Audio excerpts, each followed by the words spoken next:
Hey there, welcome back to another episode of the Forgotten Flutter Show. This is Vishal, and in this episode, we are going to talk about the two basic types of widgets that make up the Flutter application. I am talking about the stateless widget and the stateful widget. Let's get into it. So, here I have the documentation for stateless widget. I will highly recommend you to read this documentation so you will get to know a thing or two extra. Let's see what does this document say. A stateless widget is a widget that does not require mutable state. So basically, stateless widgets are the widgets that don't change their state once they are built. You cannot explicitly change its state. So let's consider an example where I need to change the background color of a scaffold with the press of a button. Let's actually code it in Android Studio so we can have a better understanding. So here I have Android Studio running with the emulator. Let's start fresh. So first I am going to import the material library, after which I will start with main function. That's the entry point of every Dart application. Inside the main function, I will have a run app method, and in that, let's create a object of my app. Next, let's create a stateless widget, my app. To do that, there is a shortcut for it in Android Studio. Type STLESS and hit enter, and it will create a stateless widget class for you. Let's name that as my application or my app. Inside the my app class, let's start with the root of our application, that is the material app, and that is going to have a home attribute where we will pass our first screen. Let's create our first screen now. Again, that is going to be a stateless widget, and that is our first screen. And this first screen is going to have a scaffold. The scaffold is going to have a background color. To change the background color, I'm going to define a variable over here, and that is going to be bg color, and I will set that to colors.red. If you don't know what is a variable, I have a video coming up in the next episode where we'll talk about core Dart concepts such as variables and functions. I will assign the background color to this property, this bg color, and then I will have the scaffold body. In the scaffold body, I'm going to use the center widget, and in the center, I'm going to have a elevated button. Elevated button will have a single child, so it's going to have a single child, and that is going to be my label for the button, and it would be a text widget.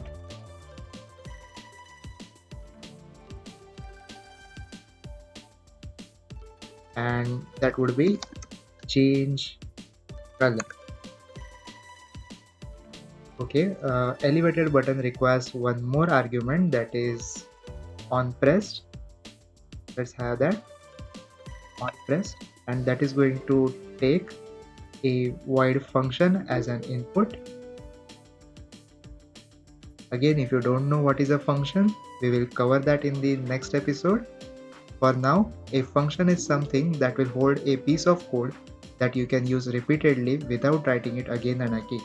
So whatever is written inside the function, it is going to run that code whenever the function is called. So here I am going to write something called as control statements. So that is going to be if else. So if our bg color, that is equal to colors dot red, that is the one that we have defined over here. So if the background color is red,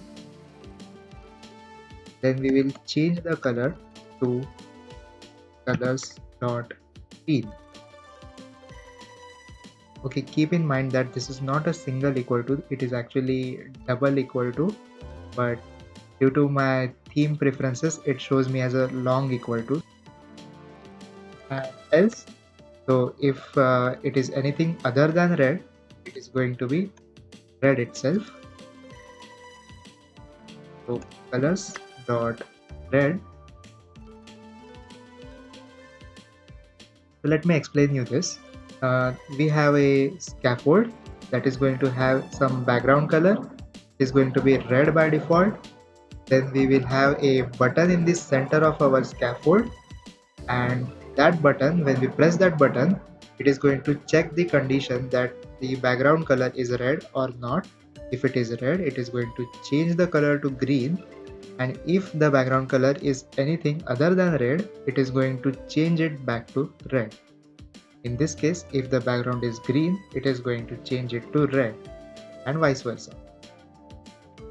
Okay, so first thing, this constructor is not a constant constructor because the variable over here is not a constant, but my app over here has a constant constructor. I will just add constant over here. That's just for performance improvements. And let's reload this application. And now we can see that we have a red scaffold with the button in the center. Let's try to click that, and you can see that the color has not changed to green. It's not like that we are not running any of this code, but I will just give a print statement over here, and that would be changing to green,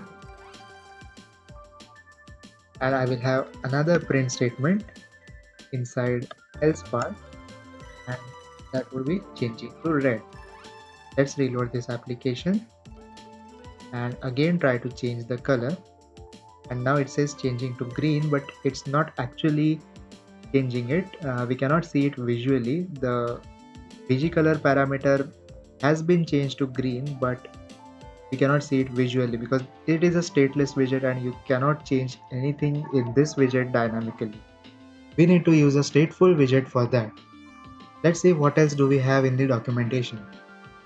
So in documentation, we have some performance considerations of a stateless widget. It says the build method of a stateless widget is typically only called in three situations. The first time the widget is inserted in the tree, when the widget's parent changes its configuration, and when an inherited widget it depends on changes. If a widget's parent will regularly change the widget's configuration, or if it depends on inherited widgets that frequently change, then it is important to optimize the performance of the build method to maintain a fluid rendering performance. What does this statement mean? It means that to improve performance in Flutter, we need to minimize the number of calls made to the build function, because whenever a call is made to the build function, it is going to rebuild the entire tree that is defined in that function.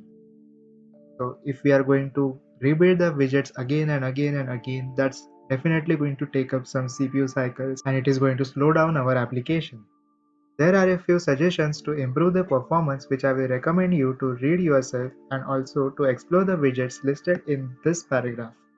One of the methods mentioned here is to use the constant keyword wherever possible. So these widgets are not built again during the rebuild and their cached state is used instead. Moving on to stateful widgets, let me get the documentation for that. So there are basically widgets that can change their state dynamically once they are built. As we saw before in stateless widget, our background was not able to change to green because it was a stateless widget. So the state of a stateful widget can be changed by a user input or an event generated by the system. So the documentation says state is information that can be read synchronously when the widget is built and might change during the lifetime of the widget. It is the responsibility of the widget implementer to ensure that the state is promptly notified when such state changes using state.setState. Then stateless widgets are useful when the part of the user interface you are describing can change dynamically, and that's what we are going to do. So let's go back to Android Studio. and we still have this example running behind. Let's actually change this stateless widget to stateful first. To do that, what I'm going to do is bring my cursor back to the stateless widget on line number 18 and use the keyboard shortcut Alt plus Enter, and here I can see there is an option to convert it to a stateful widget.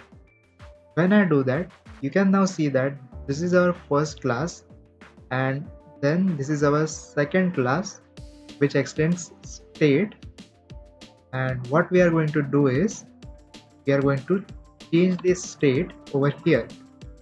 So we use the setState method, and I'm going to copy this code inside this, and same thing I'm going to do over here. Okay, so what setState actually does is it is going to change the bg color parameter to green, and it is then going to notify the application that something has been changed, and it is going to rebuild, and it is going to call the build function again and rebuild the entire widget tree with the updated background color. So let's reload this application, and now if we click on this button, we can see that the background color has changed to green. Again, if we click on that, it's now red. Again, it's green, and again, it's red. One thing you should notice is that you should not be using the setState function in the build method itself. That's because you cannot change the state while the current state is still being built. That's why you have to use it somewhere in onPressed or somewhere other than the build function. You cannot use it over here, that's illegal. Second thing you should remember is you should not be calculating anything or running any logic inside the setState function. The setState function should purely be used to change the state or the configuration of the current widget. Let's have a look at some performance considerations of a stateful widget. So again, here I am going to recommend you to read the paragraph by yourself and explore various things within the paragraph. But one of the important point here is to push the state to the leaves. So what that means is they have given us example as well. So if your page has a ticking clock, so rather than putting the state at the top of the page and rebuilding the entire page each time the clock ticks, create a dedicated clock widget that only updates itself. What that means is, so let's say this is your widget tree and you have some widget over here that updates the clock by calling the setState every single second in this particular widget. It is going to rebuild everything including this center widget, the elevated button, and that's going to be very expensive for your application.